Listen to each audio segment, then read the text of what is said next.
Jadi gini, ya jadi itu Resto Hotman itu adalah outlet kita yang kedua di Bogor Timur, yaitu di daerah Tajur ya. Yang pertama di Jalan Satrio, dan kebetulan sukses banget karena terlalu sukses, jadi sampai buka sampai malam, sehingga uang penjualan 2 malam nggak sempat diambil oleh petugas yang berwenang, disimpan di lemari di sana, malah dicolong sama itu. Dia manajer beneran loh, manajer beneran.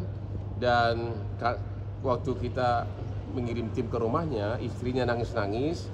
Katanya istrinya langsung malam itu didatangi suaminya bahwa suaminya minta cerai dan pergi menghilang gitu loh.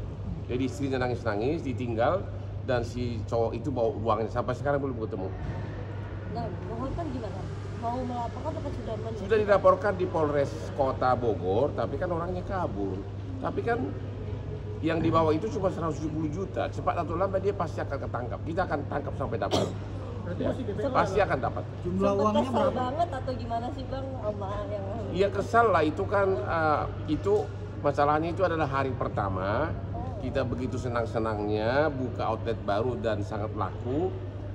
Hari kedua juga full, sampai kadang-kadang orang berjam-jam antri di Bogor Timur. Tahu uangnya dibawa kabur, siapa yang nggak kesal gitu loh. Motif pelakunya apa sih Bang, kira-kira bawa uang Kenapa? kabur? Iya, bawa motif pelakunya mungkin karena mau lebaran langsung bawa duitnya kabur. Jumlah uangnya? 170 juta. Itu penjualan 2 malam. Itu untuk suatu restoran ramen seperti itu termasuk penjualan yang sangat bagus itu. Ya, berarti hampir berapa itu? Hampir 80 juta sehari. Bang, proses penerimaan karyawannya seperti apa, Bang? ya kalau bisa Ya penerimaannya normal-normal aja. Itu kan bukan suatu pekerjaan yang membutuhkan keahlian tinggi kan, jadi tidak perlu rekrutmen yang sangat terlalu teliti. Yang penting bahwa dia ada pengalaman dan ditunjuk sebagai manajer, itu aja. Bang, pasal yang dilaporkan apa? Ya pencurian. Pencurian ya? Iya, Bang, pencurian. kira-kira selain uang itu kerugiannya apalagi sih Bang yang di... Ya itu aja kok, ya, itu aja. Karena hanya kerugian duit 170 juta. Penjualan hari pertama lagi. Penjualan hari pertama dan hari kedua dibawa kabur. Bang, ini udah berapa hari ini, Pak? Ini udah hampir sebulan ini. Belum ketemu gimana, Belum Bang? ketemu. Istrinya pun belum pernah ketemu suaminya. Jadi ya kita sabar aja. Pasti akan dapat. Bang, ini menarik Bang. Tadi nantangin Rocky Gerung Bang. Itu gimana Bang? Iya Bang. Ya itu sebenarnya hanya candaan aja. Gini loh, saya sangat menyesalkan. Saya termasuk prihatin melihat sikap dari Rocky Gerung yang setiap wawancara selalu membuat tuduhan-tuduhan terhadap Presiden Jokowi. Sebenarnya kalau Jokowi mah waktu pertama kali buat tuduhan yang sangat keras kan waktu zaman dulu kan, waktu zaman pemilu ya. Justru Jokowi sudah memaafkan dia. Yang parahnya lagi kayaknya ada satu host yang juga sudah tersangka di Mabes Polri, paling sering undang dia. Jadi sepertinya host yang marah ini memakai tangannya Rocky Gerung untuk melampiaskan dia punya unek-unek gitu loh. Anda tahu lah itu bekas dari Kompas itu. Tapi dengan sindiran-sindiran Rocky Gerung terhadap abang sendiri seperti apa? Ya dia sindiran apa kan? Kalau saya tantang dia berdebat hukum, dia tahu apa hukum. Dia gini loh, Rocky Gerung itu berpikirannya sangat picik. Dia kira pengacara itu bisnisnya itu hanya berdebat kasus korupsi. Dia tidak tahu 90% kerjaan saya itu adalah untuk international litigation, perkara-perkara konstruksi, banking and finance, arbitrase, derivative swap. Itu yang bikin gua kaya raya. Kalau perkara korupsi kan paling 1 setahun. Rocky Gerung tidak tahu bahwa pengalaman kita itu banyak yang dia tidak pernah tahu gitu loh. Makanya saya tidak ngerti si orang yang cuma filsafat kok sok pintar begitu gitu loh. Ya kan? Kalau soal ngajar mengabdi, saya itu udah ngajar ribuan pengacara dan saya sudah bantuin ribuan rakyat di Kopi Johni. Anda tahu gitu. Sudah saya bantu ribuan rakyat dari selama 15 tahun terakhir tanpa saya menyombongkan diri. Kalau dia itu kan selalu menyombongkan diri seolah-olah dia hebat, seolah-olah presiden yang sekarang itu nggak becus gitu loh. Itu yang saya kesal sama dia. Dan seolah-olah dia paling pintar hanya gara-gara bisa ngomong tentang Hitler ini. Dia kan itu kan hanya teori-teori kosong, itu kan dalam praktek kan nggak begitu. Terus dia bilang bahwa pengacara itu hanya taunya bermain amplop, dia bilang gitu. Itu yang dia salah. Dia tidak tahu saya ini pengacara internasional. Saya itu 20 tahun hidup sama asing. Saya itu pernah 10 tahun jadi anak buahnya berbagai pengacara bule. Pernah saya 10 tahun membawahi ratusan pengacara termasuk bule. Pernah saya 4 tahun sebagai pengacara di Australia yang pengacaranya 700 orang. Jadi perkara perceraian korupsi yang kita tangani itu hanya 5% dari perkara keseluruhan. Kita begitu banyak ilmu-ilmu kelas tinggi internasional yang siapa sih namanya itu? Yang Rocky Gerung pasti nggak tahu apa-apa. Iya bang.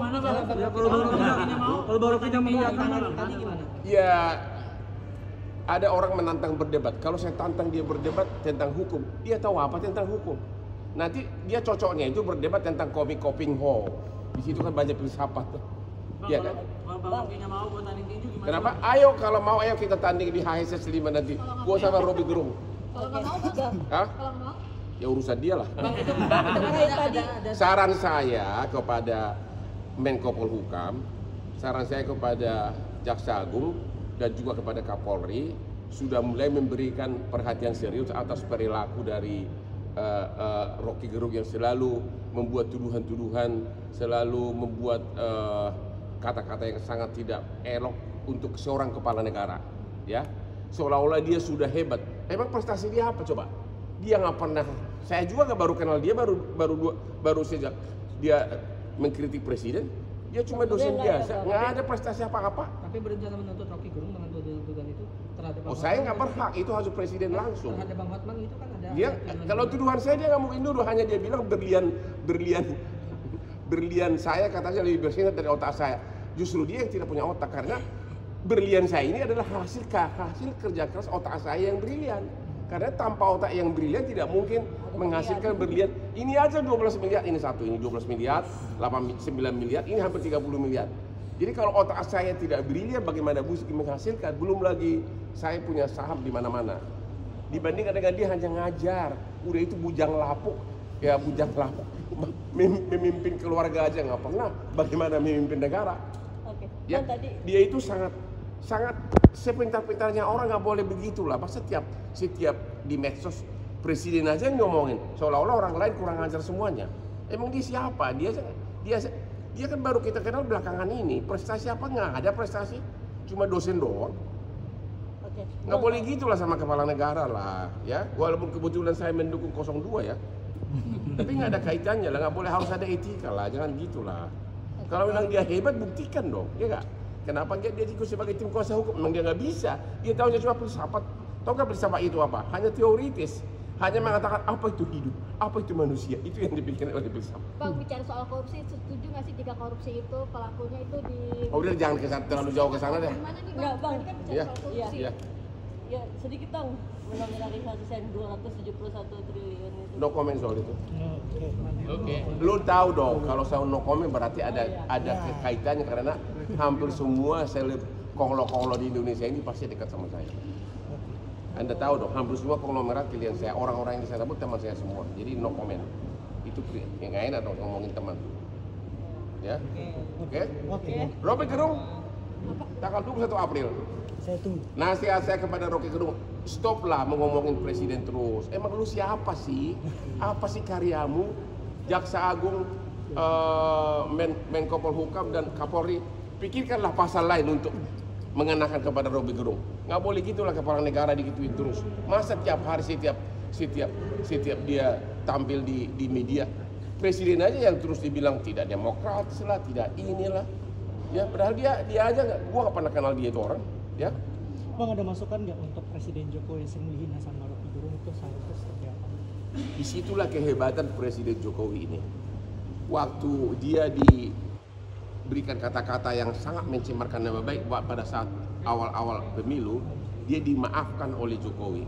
Padahal Jokowi sebenarnya tinggal bikin laporan polisi, tinggal di LP, selesai itu barang. Disitulah kehebatan dari Jokowi yang kita bisa tidak duga. Itu kehebatan dia. Itulah makanya dia sukses. Contoh sebagai bansos begitu. Sekarang teriak-teriak semua partai bahwa bansos itu katanya membeli rakyat. Yang setuju bansos itu siapa? PDIP, PKS, Nasdem, semua setuju. Berarti apa? Jokowi lebih pintar dari semua mereka. Bang, sayangnya kalau Jokowi dua April nanti Bang untuk MK itu dari Abang sebagai pengacara yakin waktu itu bakal ditolak Bang? Emang dasarnya sama sekali nggak ada. Bansos itu kan bukan Jokowi, itu perintah undang-undang. Ya, yang kedua, si rekap juga alasan mereka. Si rekap sudah jelas-jelas tidak dipakai dalam perhitungan suara. Yang ketiga mengenai Gibran, itu udah jelas bahwa sah karena dengan putusan MK nomor 90 sudah boleh dari cawapres itu boleh.